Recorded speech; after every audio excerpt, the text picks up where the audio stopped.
making it in the rap game means you get to flex the craziest whips, but not all rappers know how to drive.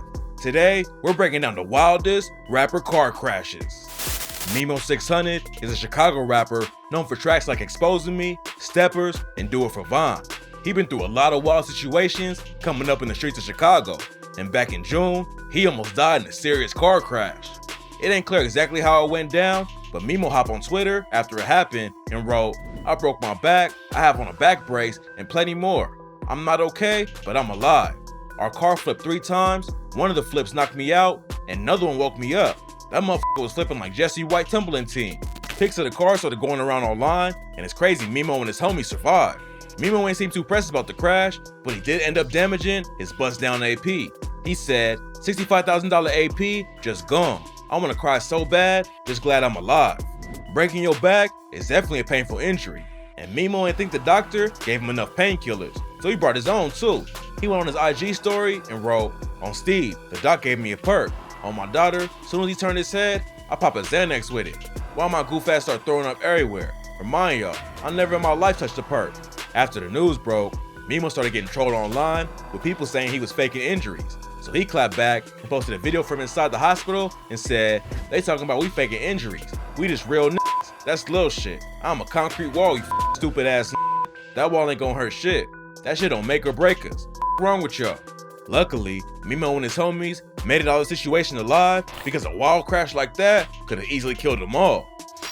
Tory Lanez been making headlines for all the wrong reasons the last couple of years.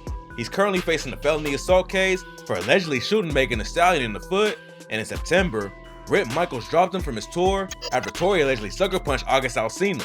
Last year, Tory posted a video of a wrecked car on his IG story and said, "Almost just died. We got in a car accident in a fucking Uber. Look at that. Oh my gosh, bro." There ain't a video of the actual crash, but apparently, Tory thinks he was targeted. He hopped on Twitter and said, "Strange. It almost felt like someone new to crash into us. It looks like everyone made it out okay, but that ain't the only crash Tory was involved in last year." In September 2021, news broke that Lanez was being sued by a dude named Barry Fine. According to the lawsuit, Fine was driving his Porsche in Miami when someone driving Tory's Range Rover rear-ended another car. The other car slammed into Fine, and he says the accident caused serious injuries and disfigurement. Fine is accusing Lanez for negligence since it was his whip, and he's trying to get $30K in a jury trial to settle everything. With all the legal issues going on, fans thought Tory might chill out a little bit, but according to August Alsina, he's still running around smoking cocaine-laced blunts and attacking people for no reason. Lanez escaped the car crash without any serious injuries, but he might not be so lucky when trial time comes around. Lil Baby is one of the hottest rappers in the game right now, but reaching the top of the charts don't mean you untouchable. And earlier this year, he completely totaled his custom Jeep Trackhawk. Before he wrecked it, Baby was flexing the whip on IG. He has a few nice rides in the garage, but the custom Trackhawk was his daily driver. He had a clean black on black paint job, 4 Giottos, and a clear hood cover that showed off the supercharger inside. It hadn't been confirmed that Baby's Jeep was the actual one that crashed or that Baby was even driving the car, but a YouTuber named Cal SRT made a video showing the wrecked Jeep and compared it to Baby's.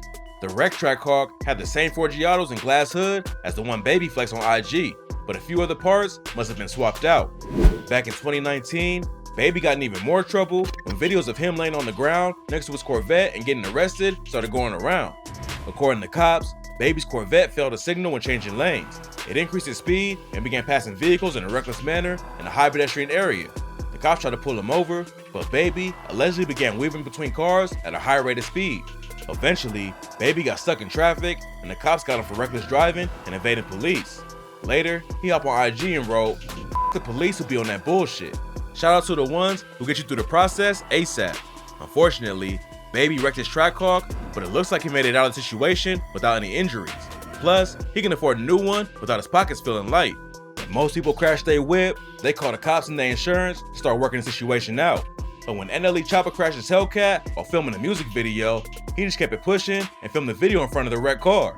Last April, Choppa posted a video of him and his crew dancing on the crashed Hellcat on Twitter and wrote, "Got so turned, we totaled the Hellcat. Be careful when you're listening to my beatbox freestyle." It ain't clear how he wrecked the whip, but in the music video, you can see him doing donuts on the same street he crashed. He probably just went too hard and lost control. but luckily, nobody got seriously hurt. In the clip Choppa posted on Twitter, you can see his arm bleeding a little bit, but obviously, it wasn't enough to make him stop shooting the vid. He was celebrating getting out of jail after he was arrested a couple of weeks earlier on burglary, drug, and weapon charges. According to Choppa, the whole thing was a setup. He said, "During this arrest, I was set up. Substances were planted on me that I don't consume, use, or own. My name was lied upon, and I was even mistreated in the process. This case will be beat, and I will walk a free man." Hopefully Choppa beats the case and gets back to dropping music, just as long as he don't wreck no more cars for the video. Lil Yachty's made enough money in the rap game to afford a whole garage of Ferraris, which is good because back in 2020, he totaled one after he hydroplaned and lost control. According to TMZ, he was driving down Georgia State Road 400 in the rain when he spun out and crashed into a barrier. Photos of the car prove that Yachty's lucky to be alive.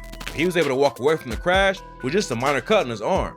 Most people can't afford to crash a 488 Spider, but Yachty's was actually a gift from his label boss, Pete Thomas. A couple months later, Yachty got pulled over in another Ferrari on the same interstate where he crashed. According to the cops, Yachty was going over 150 miles an hour and weaving in and out of traffic. Yachty got booked in Atlanta City jail, but a few days later, he posted a video on IG and captions it with, "I'm not in jail." Later, he hopped on TikTok and said, "Well, we've come to this. Yeah, it happened, but not today. This was like 2 weeks ago, or like a week ago. I don't know how it happens. God forbid the mugshot comes out. Hopefully it doesn't. Slow down, kids." It don't look like Yachty's been caught speeding since then, but back in June, reports came out that his van crashed on the way to Rolling Loud, Miami. Videos started popping up showing Yachty get into a different whip after the van got wrecked. It's not clear exactly what happened, but luckily, nobody was seriously injured. Sheff G is a Brooklyn drill rapper who blew up with the track No Suburban back in 2017. He had a wild come up and joined the A-Trade Gangsta Crips when he was just 12 years old, and he's been in and out of jail since he was a teenager. He pleaded guilty to second-degree gun possession last year and got hit with a 2-year sentence, but he's also facing a lawsuit from a woman he crashed into or running from the cops. On August 21st, 2020, the cops was chasing Sheff G through Long Island when he drove through an intersection and swiped a Cadillac owned by a woman named Alexia Friend. After he hit her, Cheff's Mercedes skidded 200 feet down the road and crashed into a tree. The cops ain't say why they was chasing Sheff, but he ended up just making more trouble for himself. Alexia Friend says the crash hurt her neck, back, and shoulder. Plus, she's had a tingling sensation in her arm. It's not clear how much she's trying to get out of Sheff, but if her legal team can prove her injuries are that serious, then he might end up losing the bag. But he's got bigger issues to worry about right now. Back in August, Cheff's OPPS hopped on Twitter and said, "Sheff is getting extorted in prison." He tweeted, "The Godfather in jail getting extorted. Good morning. Supposed to be starting some shit. These rappers be waiting too long to live their raps and then get wrapped up and can't hold it down." Sheff shot back on IG and wrote, "I done heard I turned this and that. Done heard I'm getting extorted and all that. Lies and rumors that the broke, dirty, and worthless is made up. Laugh my ass off. What's next?" Hopefully Sheff lays low and stays out of trouble. If he don't start any drama behind bars, he might get out sooner than expected. And even though the lawsuit could end up hurting his pockets, he can always make that back with the music.